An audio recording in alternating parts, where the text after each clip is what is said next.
you for having me on. Just checking, can you guys hear Yes, me we can okay? hear you wonderfully. Thank you.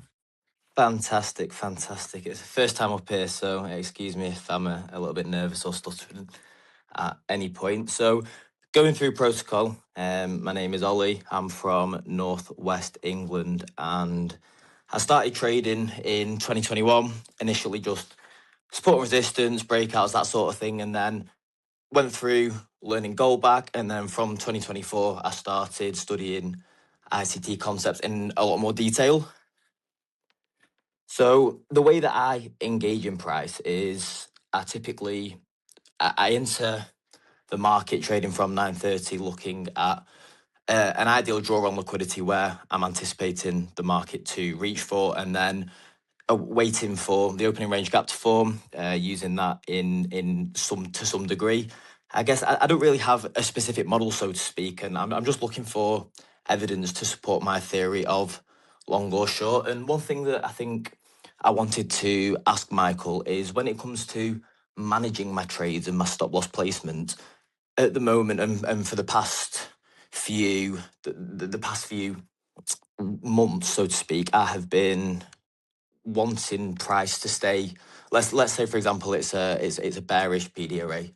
I don't want bodies to close above consequent encroachment of that. And I guess the question I wanted to ask is there a rule of thumb or a way to sort of identify when I should be allowing price to enter into the upper half of a bearish PD array or the lower half of a bullish, and when to cut the trade off when it closes in that other half? Well, if you're in an area where a deep retracement is permissible, that means like you're a perfect example, market maker sell model. Okay, in close proximity to the smart money reversal, if you anticipate price reacting bearishly there, if you have a fair value gap, for instance, like on the buy side of the curve before it makes the high, that fair value gap carried to the sell side of the curve would and should act as an inversion fair value gap. But it can trade through that while it challenges the all-time high of that market maker sell model.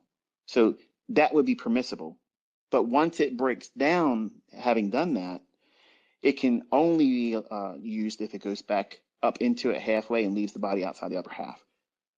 Otherwise, the logic stays true that you have to see premium sensitivity by not allowing the body to be in the upper half of inefficiency or a PD array, and vice versa when it's bullish. Okay, perfect. Thank you very much. I massively appreciate that. That's answered my question.